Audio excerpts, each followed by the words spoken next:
Assalamualaikum warahmatullahi wabarakatuh.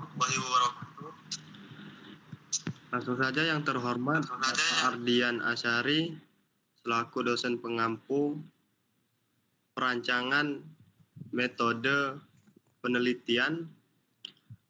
Baik, di sini kami ingin mempresentasikan hasil penelitian kami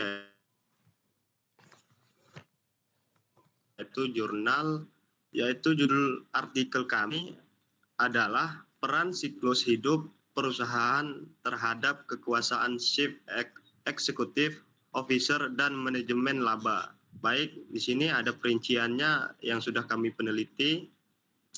Yang pertama yaitu penulis ada Adi Wibowo AS dan Nurmala P. Benil Lifestyle on Chief Executive Officer Power and Engineering Management Accounting Analysis Journal. Selanjutnya ada judul artikel. Judul artikel adalah peran siklus hidup perusahaan terhadap kekuasaan Chief Executive Officer dan manajemen laba. Selanjutnya tahun terbit.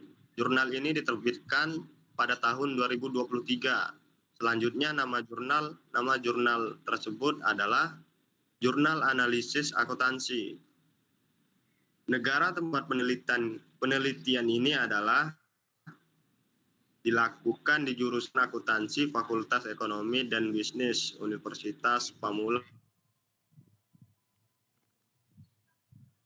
Indonesia. Jurnal didasarkan pada konsep siklus hidup perusahaan dan dampaknya terhadap kekuasaan CEO dan manajemen laba. Para peneliti mengusulkan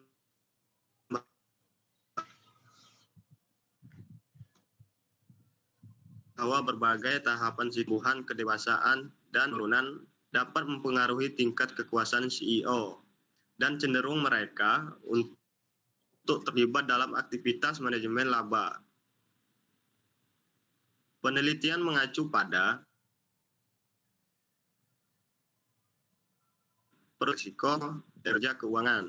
Mereka juga mempertimbangkan peran kekuasaan CEO dalam membentuk keputusan dan tindakan perusahaan. Artikel tersebut menunjukkan bahwa pada tahap pengenalan CEO mungkin memiliki kekuasaan yang terbatas dan mungkin lebih fokus dalam membangun kehadiran perusahaan di pasar. Ketika perusahaan memasuki tahap pertumbuhan. Baik, di sini kesenjangan yang diajukan secara keseluruhan. Penelitian ini bertujuan untuk mengisi kesenjangan dalam literatur dengan menguji bagaimana siklus hidup perusahaan mempengaruhi kekuasaan CEO dan dampaknya terhadap manajemen laba. Dengan demikian, hal ini memberikan kontribusi terhadap pemahaman tata kelola perusahaan dan faktor-faktor yang mempengaruhi praktik laporan keuangan dalam berbagai tahap perkembangan perusahaan. Tujuan dari penelitian ini adalah untuk menguji hubungan antara kekuasaan CEO dan manajemen laba dan untuk mengetahui apakah peran siklus hidup perusahaan memodernisasi hubungan ini. Penelitian bertujuan untuk memberikan wawasan mengenai peran kekuasaan CEO dan pengaruh siklus hidup perusahaan terhadap praktik manajemen laba di perusahaan Indonesia. Metode penelitian yang digunakan dalam penelitian ini adalah regresi data panel dengan model random effect. Penelitian ini memanfaatkan perusahaan publik di Bursa Efek Indonesia periode 2017-2021 dengan total 70 perusahaan dan 370 titik data.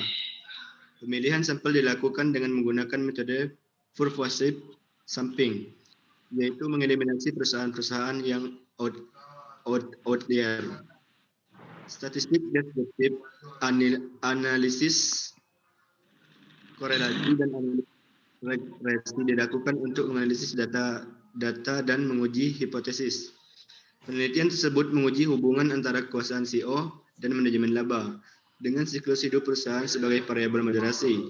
Penelitian ini juga memasukkan variabel kontrol seperti karakteristik CEO atau dualitas CEO, keahlian keuangan, karakteristik tata kelola perusahaan atau komisaris dan direktur independen, dan karakteristik perusahaan atau total aset, umur perusahaan, return on asset. Secara keseluruhan, metode penelitian yang digunakan dalam penelitian ini memungkinkan untuk menguji hubungan antara kekuasaan CEO, manajemen laba, dan efek modernisasi dari siklus hidup perusahaan, sehingga memberikan wawancara mengenai praktik pelaporan keuangan perusahaan-perusahaan di Indonesia. Sampel penelitian ini terdiri dari perusahaan publik yang terdaftar di Bursa Efek Indonesia periode 2017 sampai 2021.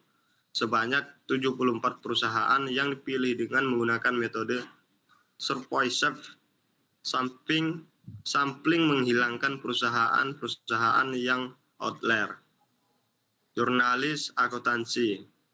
Instrumen penelitian yang digunakan dalam penelitian ini adalah kuesioner yang dirancang untuk mengumpulkan data tentang kekuasaan CEO, manajemen laba, dan siklus hidup perusahaan.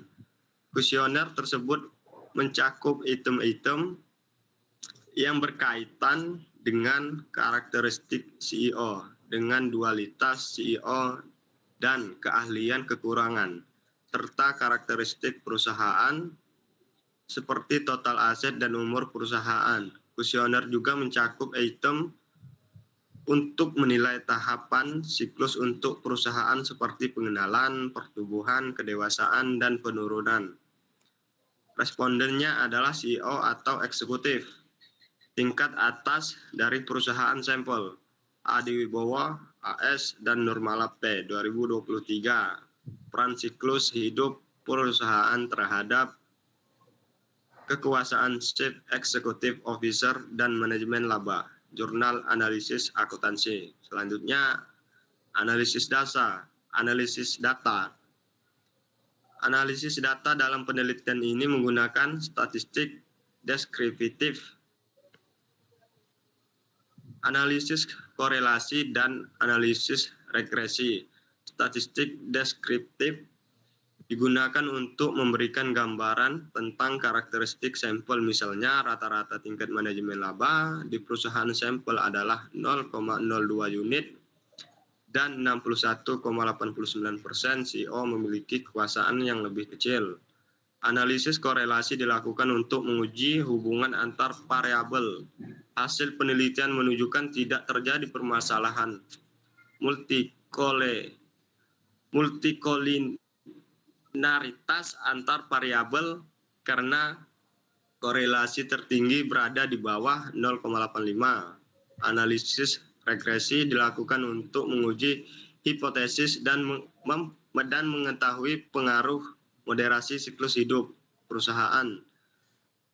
Model efek acak ditemukan sebagai moderasi regresi yang paling tepat untuk analisis. Hasil analisis regresi memberikan wawasan mengenai hubungan antara kekuasaan CEO, manajemen laba, dan efek moderasi.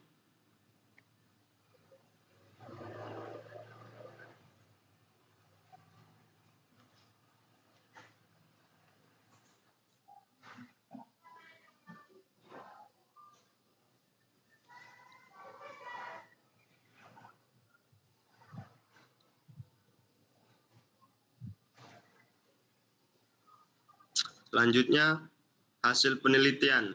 Hasil penelitian menunjukkan bahwa CEO power berpengaruh positif signifikan terhadap manajemen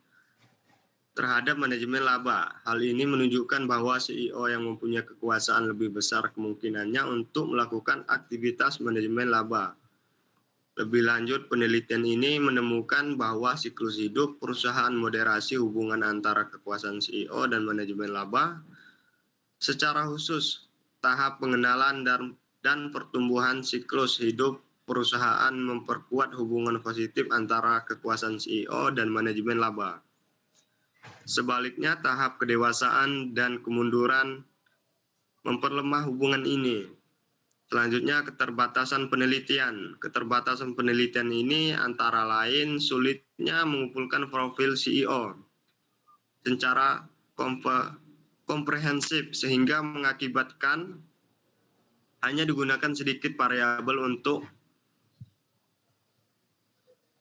mengakreditasi CEO. Keterbatasan ini mungkin membatasi kemampuan untuk menangkap sepenuhnya kekuasaan CEO dan dampaknya terhadap manajemen laba. Selain itu, penelitian ini berfokus pada perusahaan publik di Indonesia yang mungkin membatasi generalisasi temuan ini pada konteks atau jenis perusahaan lain. Saran untuk peneliti berikutnya. Untuk peneliti masa depan akan bermanfaat untuk mempertimbangkan pengaruh variabel lain terhadap hubungan antara kekuasaan CEO dan manajemen laba. Misalnya mengeksplorasi dampak karakteristik CEO seperti tingkat pendidikan, pengalaman, dan masa jabatan terhadap manajemen laba yang memberikan wawasan lebih lanjut mengenai peran CEO dalam praktik pelaporan keuangan. Selain itu, menyelidiki peran mekanisme tata kelola perusahaan seperti independensi dewan dan keberagaman dewan dalam moderasi hubungan antara kekuasaan CEO dan manajemen laba dapat meningkatkan pemahaman kita tentang dinamika tata kelola yang mempengaruhi praktik laporan keuangan. Baik, mungkin itu saja hasil dari penelitian kami kelompok 4 kali ini. Lebih kurangnya saya mohon maaf. Saya mewakili kawan-kawan yang lainnya pamit undur diri. Wassalamualaikum warahmatullahi wabarakatuh. Waalaikumsalam.